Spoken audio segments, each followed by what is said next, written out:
Hey everybody, it's Jeff Agena here at the Premier Health Concert for a Cure, co-presented by Voss Chevrolet with Jamie Scott. What's up, man? Jamie Scott. Hello, good hello, good hello. Hello.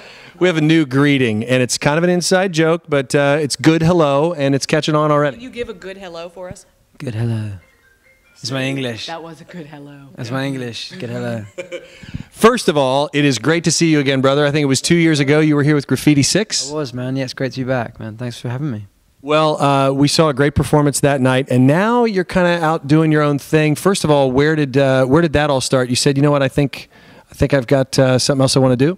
Well, you know, a few of the songs I'm playing tonight, I actually wrote before I met Tommy. We started Graffiti 6, so it was like an unwritten thing that I had. It wasn't finished yet, and I just felt really compelled to, you know, to finish it, especially with some of the music I've been writing for other people. Like, I really wanted to then start writing that kind of music for myself, you know. Mm-hmm. So, yeah. But I 6 years ago, I think I started writing the album, really. So it's finally finished. Wow. So this has been in the works for a while. So the first time I heard Unbreakable, I thought, what a great song. And then I made the mistake, please understand how I'm saying this, of watching the video, No, Sean already told him about this and admitted to crying. So, Jeff, how was your reaction?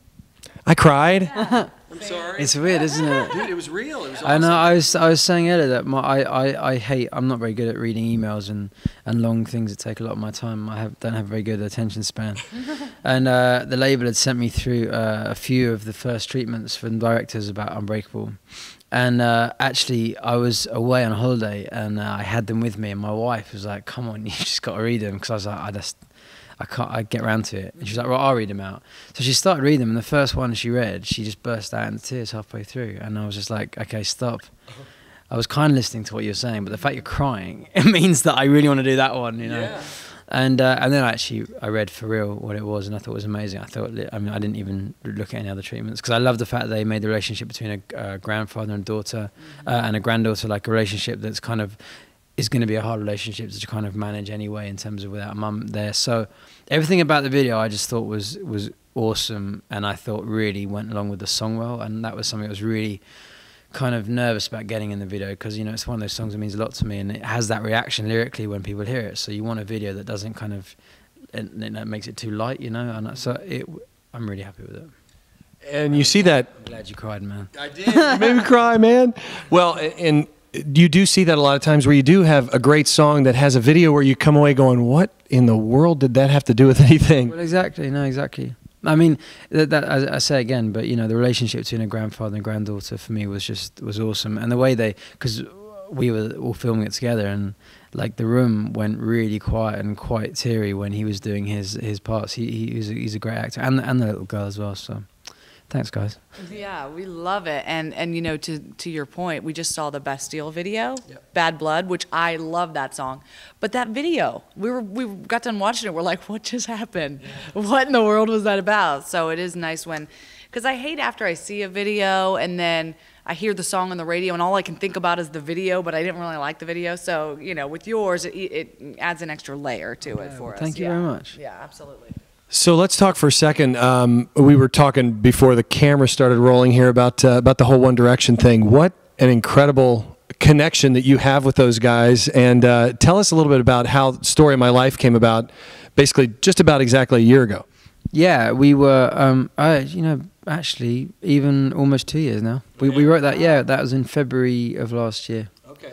We wrote that. I mean, like, so I'm heavily involved in the project, and kind of every year when they start thinking about a new record, myself and a bunch of guys that I work with, Julian Bonetta, John Ryan, we kind of all get together. Last year was actually, both years have been at my house, my studio at my house, and we just hang out, and the boys come in and out of the sessions. They kind of write some of the songs with us. They write from the start. They hear some, you know, we just put on this kind of, to try and get, you know, where we're going to take the next album. And Story of My Life was literally written the same week as You and I, Midnight Memories, and one other song. We wrote them, the first 4 songs we'd written, and, you know, the label was just like, look, you know, you've got the singles. We just and it was just a crazy journey. It was one of those things where, and it wrote itself within about, I think, maybe 10 minutes. 10 minutes. Literally from beginning to end. Maybe not lyrically. Lyrically, it took a little while longer. We had a few changes here and there, but it was one of those things like you just can't put your finger on it. And I hope it happens again soon. Okay, so you mentioned Midnight Memories. Was that? Let me just tell you, for a guy who grew up in the '80s, that's like an '80s anthem, man. I love that song. Dude, we this is the thing. We just had so much fun on the third record and the new record, which I've written a fair amount of songs on.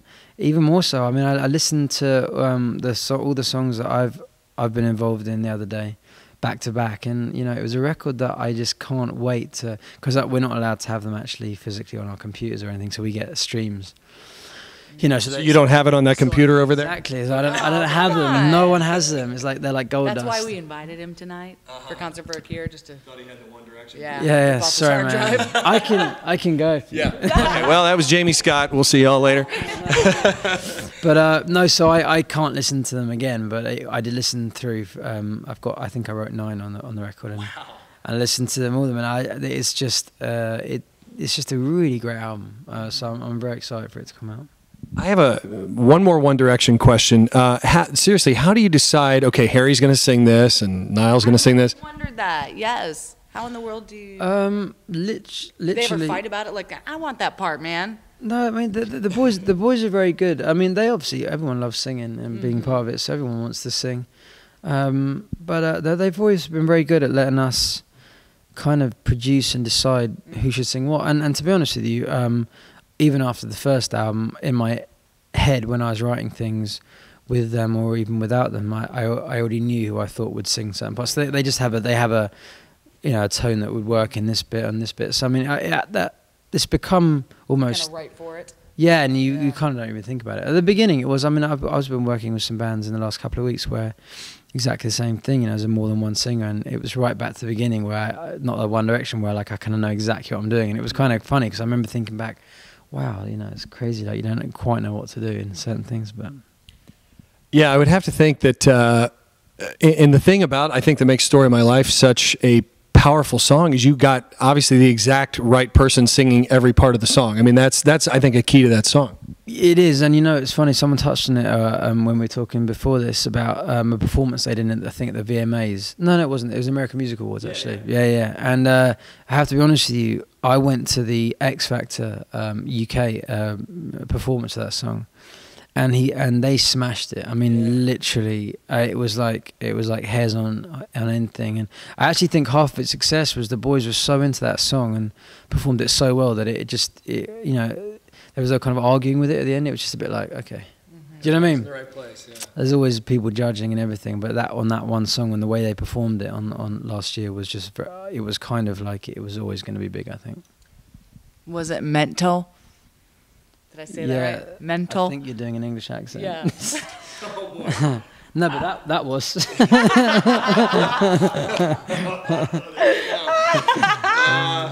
Wait, I can do it better. Okay. Would you like to have some tea and crumpets? Yeah, it makes me cringe a little bit when I hear American. I'll tell you why, because you sound exactly like Christina Perri, who does the worst English accent of all time as well. Oh, okay. I wrote a song with her. I wrote a song that she does with Ed Sheeran, and I was in the studio with her last year, and we've been on tour together with One Republic. So, and she does this whole piece. I'm sorry, Christina, for doing this. But she does it. She does this whole piece where she talks about us writing and the fact that we tried to write something happy, and it's a song called "Be My Forever."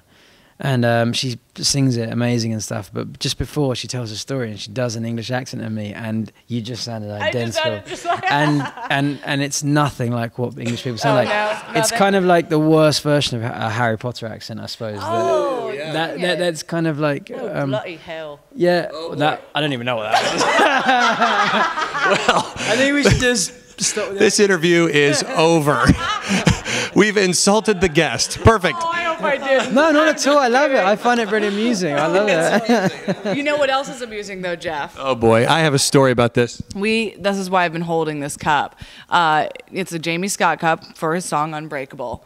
It was sitting on Jeff's desk, and Jeff, Days ago. Yeah, Jeff broke it. So the Unbreakable cup is broken. But as we were looking, it's still usable. I think that's maybe why it's designed like that. I mean, I'm not going to lie. I've had quite a big part and participation in most of the things on my record. This isn't one of them. I showed it to him. He was like, I have no idea where this came from or the design behind it. I love it. It's kind of cool, It's right? very cool, yeah. But like the fact that you can crack the outside and still use it is maybe that's what makes it unbreakable. That's the USP. It's the that makes you tough, man. You're unbreakable. huge. It's mental. Jamie's really considering all aspects of his career right now. I can tell. It's how did I get here? That's what he's wondering. What's going on? What's exactly happening? No. All right, you're a very good sport. That thing you had about the music video, I was doing that right now. I'm like, what is going on? Exactly. This doesn't match up with this at all. What's happening here? Real quick, is it interesting when you are opening for One Direction in 5 Seconds of Summer, whatever, you're playing with them and you're going, oh yeah, I wrote all these songs, people? Well, I think it's the only reason I was able to do it without probably getting a lot of things thrown at me, because the One Direction fans are very, very loyal and have embraced me as part of like the One Direction family, which has been amazing. Otherwise, I'm not so sure I'd have been so confident standing up in front of 60,000 people with a guitar. That was kind of a crazy moment, but they were absolutely amazing to me. I've played from like the Dallas Cowboys Stadium to Wow. I did the Rose Bowl with them, and it was just incredible. They Cool. were just very, very, very good to me and made me feel welcome, which was definitely made it easier than I thought it was going to be. Yeah. Well, I know we've talked about One Direction a lot, but we love Jamie Scott, man. We love what you're doing, and we can't wait to see the set tonight. And I understand we might get a little Graffiti 6 also. Maybe a little. Yeah. And last time he was here, 2 years ago, now you're a daddy. I am. Yeah. Since we saw you last. So what about your little 1-year-old man? My little boy was 1 last week and is the best, just the best thing ever. Cute. Yeah, he's just started realizing when I'm going and when I'm not, and he was at the front door as I was kind of there with my bags, and he just kind of, and he's got this thing when he's not sure, and I think I do this even now, but he goes, eh?